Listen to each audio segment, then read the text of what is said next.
Welcome back to ACC Tipoff live here in Charlotte, North Carolina. Look at these Did you get a throwback bucket on me? picks. That's an and one. That's an and one. If you don't know, You fouled me I on do that foul. one. I do foul. Well, you also had a lot of buckets in that league, a lot. this is awesome. Old school picks of Carlos Boozer and Mark Madsen going at it in the NBA. And now, look at us. We're all sitting at the desk together. You got analysts, you got head coach over there at Cal. What do you remember about those days, you two? Oh, fun, man. Mark was one of the most positive guys ever in the NBA. Yeah. Great guy, competitor. He made you like earn your lunch that day. He's going to punish you, run you on the court, challenge you with a couple of elbows. We had some fun. We had a lot of fun. I mean, I left games just totally bruised up from this guy right here. They ran a little sequence with the Jazz, a little cross screen, a little small little guard coming over. They ran that 5 times on a row in me in Minnesota. We had no answer for Booze. We had no answer for him. Good time. A little nervous being in the middle of these guys. I know, right? I am too. You look at those pictures, though. You realize now players are young. Like, they're born in, like, the 2000s, right? Yeah.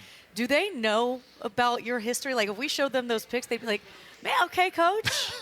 No. I mean, no. We talk about some players that Booze and I played with, Hall of Famers, and the players have no idea. So, no clue. You know, unless they're a student of the game, which some are. Right. But it's an honor to coach these young men. It's an absolute honor. We have an outstanding group of players, student athletes at Cal. Very, very excited about this year. Very excited about the ACC.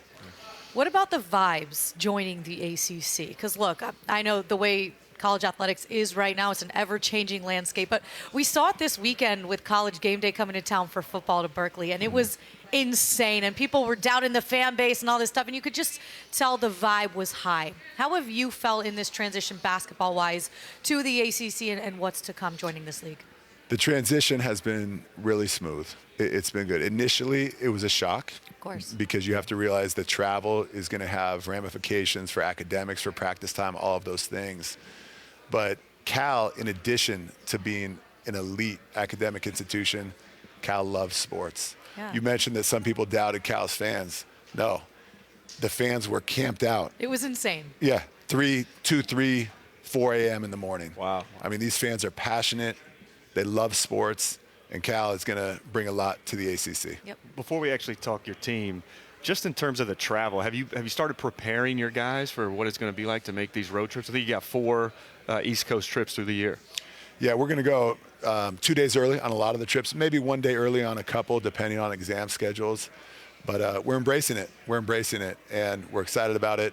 Jim Knowlton, our AD, has brought in experts just to talk about, recovery, traveling across time zones, and we feel very prepared. Awesome. Coach, what I want to ask you about is style of play, like as far as translating it into the ACC.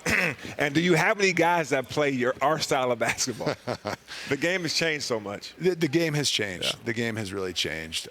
Style of play, Booze, we run a lot of NBA sets. Oh, great. And that's really helped us in recruiting, being able to show the players the NBA system that we run. Jalen Tyson played for us last year, got drafted 20th by the Cavs, and he's talked about being so much further ahead with the Cavs because he understands the NBA concepts. And so that's something that we talk about. We believe it helps us win, and we believe it's a big advantage in recruiting. Was it a big advantage when you have a guy get drafted 20th? You have kind of your foundation year, but as you go hit the portal again to reload, that had to have been a huge advantage for you. No question. Yeah. No question, because a lot of schools really emphasize player development. We definitely do, and we feel like we're one of the top schools in the nation in terms of developing our players. Your first season at Utah Valley, you guys were 11-19. Your last season, you were 28-9. How do you get that progression through, I think, 4 or 5 years, right? Yeah, 4 or 5 years. This is a player's game. We had some phenomenal players come to Utah Valley. And, having a system that you can build with continuity is a big part of that also. Yeah. And that's very similar to the trajectory and the momentum that we're building at Cal. Is it tough to have that continuity with this environment? I mean, we all played in just a different era. It feels like 100 years ago with this transfer portal, but you got, I think, 10 transfers this year. Yeah, no question. It's a different world. It's a different world than when Carlos and I played. Right now, there's so many different considerations that go into it. Right. Carlos's family is going through that right now with some key decisions that are coming down the pipeline, some exciting decisions for his family and his kids. But, yes, the game has changed. The the NIL aspect is an aspect that's real. It's an aspect that's important, but it's not the most important. Style of play, opportunity, these things to me are take precedence. That line right there, it's not the most important thing. I wish that every young kid could hear that, because they're not just chasing dollars. It's about fit. It's about, are you going to play? Are you going to be happy? And I do think there are too many guys just chasing the dollar. Yeah. It's an investment in your future, right? The totality of it. Some of the guys you brought here today are transfers in Sissoko and Stojakovic. Stojakovic coming from Stanford. You know what that's like to do the Stanford-Cal thing. Why are those two dudes that you brought here and that you wanted within your program? Well, let's talk about each one as a player and as a person. Yeah. Let's start with Andre. Number one, Andre is one of the hardest working players that you're ever going to meet. Andre's a player, he can play multiple positions on the court. He shoots it from three. He gets to the rim. He's got a mid-range game. And he's someone that cares deeply about winning. Andre is going to do great things at Cal. He's going to do great things not only on the court but off. And so it's fantastic to have him in this program. You guys will speak with him a little bit later. Mady Sissoko. Mady is kind of a player cut out of a little bit out of Carlos's cloth. The toughness, the tenacity, the leadership. Mady is somebody who he backs down from no one. Started close to 60 games over at Michigan State under Izzo. You know, he's going to block shots. We joke in practice, if he has a call he doesn't like, you want to steer clear. But just a ferocious, very skilled, very, very skilled big man. Can make a nice little mid-range shot and has a great jump hook. Yeah, I love that. Question I have, we've been obviously talking about some of the main guys, but who has impressed you in the practices that you guys have had, the guy that brings it every single day for your team? Carlos, literally, we have 10, 11 guys that you could put into a game at any time. That's great. And you know, guys are capable of making an impact either on the defensive end with multiple deflections and blocks, or being able to go for 25 to 30. We got a lot of different guys that can do that. That's great. From first year to second year, what's the thing like, hey, we weren't good enough on the defensive end. We weren't good enough rebounding. We weren't good enough shooting the basketball, but you went out and attacked the transfer portal. What's the big jump you're going to make from year one to year two? I think one of the biggest things was early in the season last year, a TV network put the stat up. We were 1 or 2 in the country in one possession games.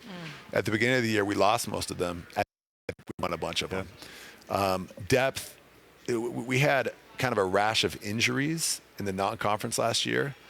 And then after that, you know, we struggled in some of those one possession games because our guys got worn down. Yeah. We have much more depth this season. Battle scars help you. Yeah. We're looking at schedules a couple of weeks ago with the big schedule release, and we're marking off everybody's ACC season opener because that's a big deal there in December. And we're like, man, look at Cal and Stanford coming into the ACC, and they're going to kick off their inaugural ACC game against each other because this is just the way that it goes now. For people in the ACC, we love rivalries in college sports, right? Who don't know the Cal-Stanford rivalry, explain it to us, Coach. So I grew up 20 minutes east of Cal, and I remember opening up the newspaper growing up. Yeah. And every year was something. You know, the Cal students vandalized Stanford and stole, hauled away a huge statue, or the Stanford students went over to Cal and stole a car. Whatever it was. I mean, this rivalry is on par with any rivalry in the country.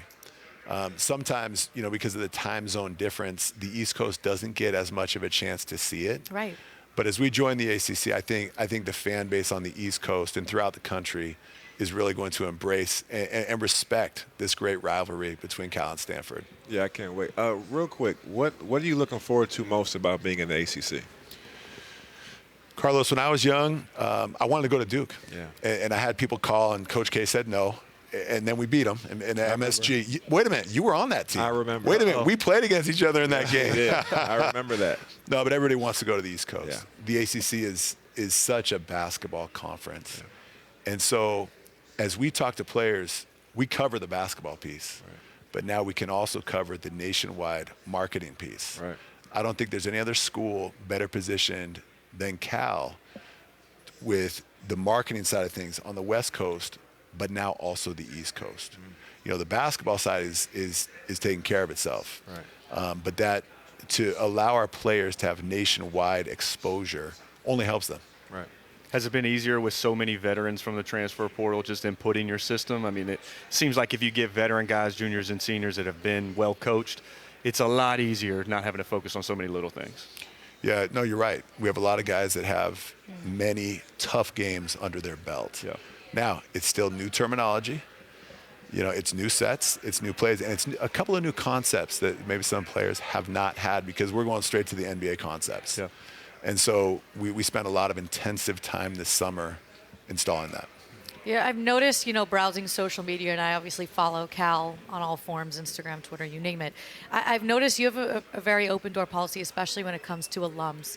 I know, obviously, with Jason Kidd at the next level, and then Jaylen Brown winning a championship here recently. How important is it to you as you implement yourself here and the culture back at Cal that you make sure the past is part of the present?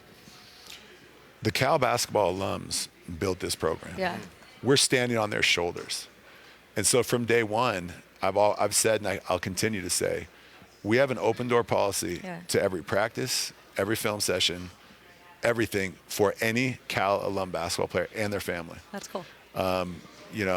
We take a lot of pride in what we do. And so the open door policy is there, and a lot of players come back. We had a lot of former players Saturday in the gym. We had a practice just right around game day. What was that like when you watch your current players interact with some of those alums? What's it like when you get to witness that? It's a lot of fun because right now when you're playing in college, as you know, Booze, it's you don't really think about what happens 30 years forward from that. Right. I'm sitting there. I have arthritis in both feet, and so right now our players are playing with so much joy, and it shows on the court. And there is also a life after basketball. Right. That in some ways is a longer life. And let's prepare the players for that phase as well also. And when you have a degree from Cal, it's that much better, your life after basketball, too. Right. No, it's true. It is. True. I mean, it's is. one of those schools that fits in with the mold of the ACC, that your degrees coming out of the ACC, even athletically, but academically, too, this conference is so strong. So, all right, Coach, we appreciate your time. Thank you for having me. If we could get you guys to go one-on-one right now, we would, but I don't know if we have There's a a hoop gym here. real close. There Oh, is. the YMCA. Yeah. Nah, the only thing, I got 5 fouls. He's going to be sitting there shooting the jumper on me all day. I still got 5 fouls, though, Carlos. Coach, good luck. Welcome to the ACC. We're pumped to have you guys. Welcome. Thank you. Good luck the rest of the way.